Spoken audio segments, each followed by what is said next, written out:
Favored is Essex and close to the crown.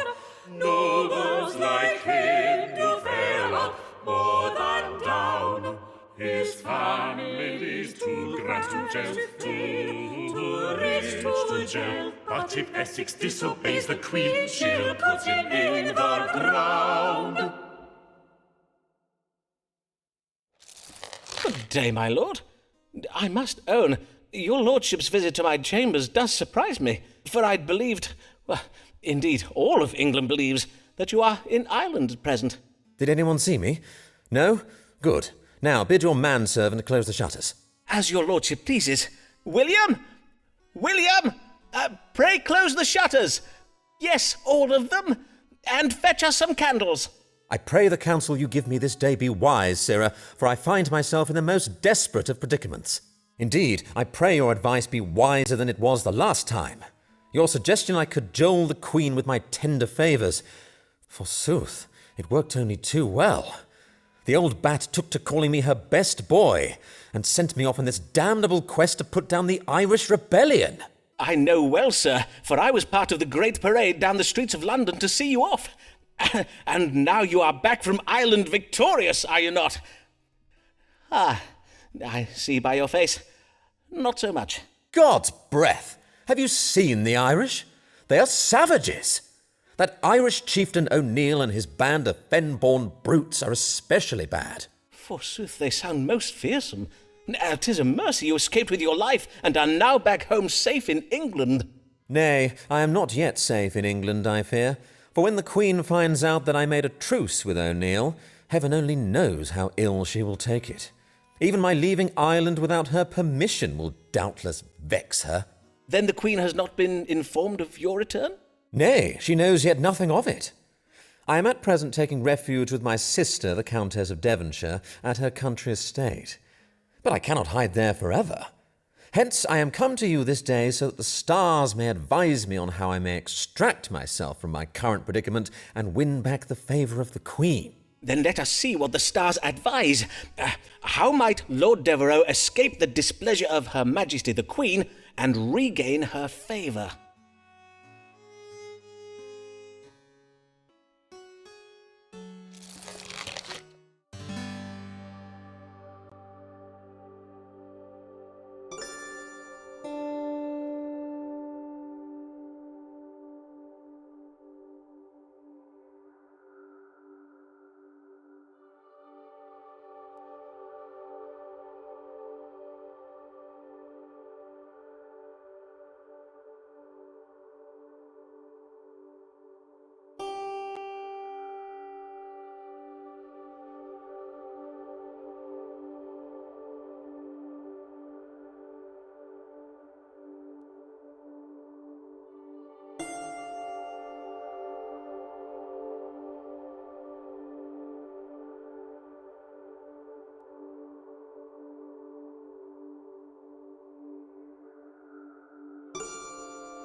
The stars foretell of violence enacted by officers of the law. Ah, verily. 'Tis doubtless a beheading. Forsooth, I do enjoy a good beheading. Well, 'tis likely to be a trifle more elaborate than that. If the Queen is particularly vexed, it will start with a quick hanging until just afore the point of death, followed by a disemboweling and emasculation. Ah, yes, of course. Whereafter the gentleman is invited to watch his own entrails and privy parts being lightly grilled upon an open fire. before he is chopped into 4 separate pieces, A quartering, I think you mean? which, as etiquette dictates, are then to be parcelled up and sent as gifts to any friends and family members unable to attend the ceremony. Ah, yes, splendid. An execution with all the trimmings. Verily, whilst a simple beheading can be a most elegant entertainment, 'tis a trifle too, continental for my taste. Why, 'tis oft over in mere moments, whereas a full English execution keeps one entertained throughout the whole morning. Though I fail to see what this has to do with... God's breakfast! You mean I am the one to be hung, drawn, and quartered? Well, yes, very possibly. I am afeard the only course left to you now is to humble yourself before the Queen. The stars suggest you might be able to convince her to look upon you as the son she never had. A naughty, wayward child who has rebelled against his parent. With time and patience, she may forgive you. God's teeth! 'Twas only last year that I was bedding her. And now I am to have the Queen look upon me as if I were her own son? Yea. Then let me think on this. Well, to be sure, 'twould be more pleasant to play the son than the lover, and it might even clear the path for the possibility of... Yes, methinks this plan may serve me very well.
Praise him, praise be to the Lord. Archbishop with gift, and thereby made the void unto us his eternal grace and favor. Praise be to the Lord, Archbishop with gift. Good day, Your Grace, and well met. Might I inquire whether Your Grace has made a decision regarding whether to give Thomas Blagg the bishopric of Salisbury? Ah, yes, Dean Blagg. I had my chaplain look into what you told me regarding irregularities in Dean Blagg's stewardship of Rochester Cathedral. Methinks you said he was embezzling coin and pawning cathedral furnishings, did you not?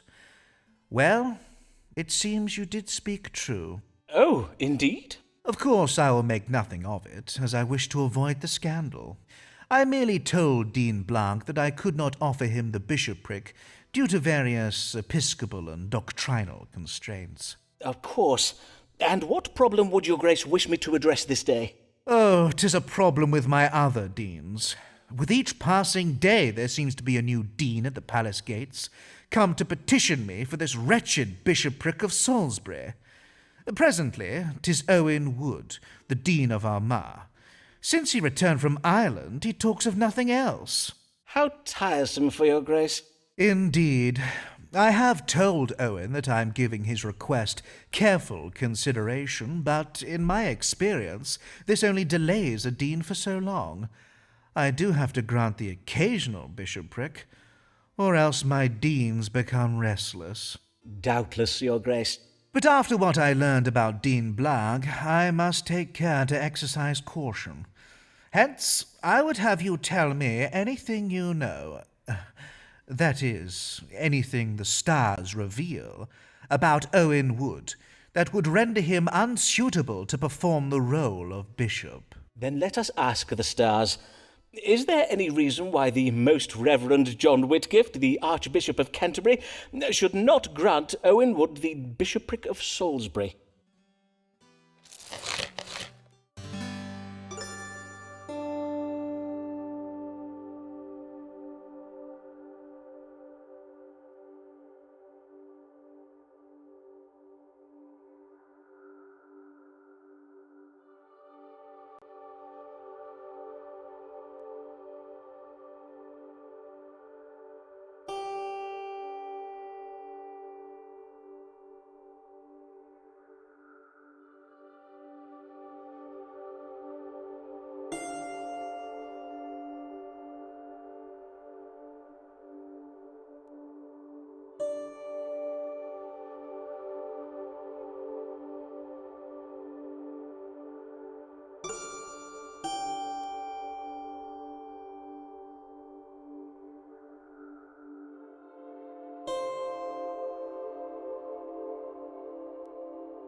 I must advise against granting Owen Wood the bishopric, for the stars reveal that he has sinned most grievously. Ah, verily? Grievously, you say? I am afeard Dean Wood did commit the sin of adultery. Ah, nothing else? 'Twas more than once, your grace. Doubtless, doubtless. While I appreciate your most excellent discernment of this information from the stars, I must own that Dean Wood's extra-clerical activities are already well known to me. Why, even my own wife has had a tumble with the man. Your grace, I am sorry. Hold, Sarah. In truth, 'tis of no consequence to me. What occurs in Lambeth Palace bides in Lambeth Palace, as we like to say. But you are right to remind me of Dean Wood's indiscretions. For mayhap it be not wise to elevate Owen to such a public position as bishop. I do have the reputation of the church to consider. Indeed, your grace. I will tell Owen that while I had every intention of granting him the bishopric, my hands are now tied due to various episcopal and doctrinal constraints. Very wise, your grace. And one more matter, if I may. Has your grace yet had the opportunity to consider the granting of my medical license? Ah, yes, that. Once my chaplain has finished looking into the matter, I shall be giving it careful consideration. Good day.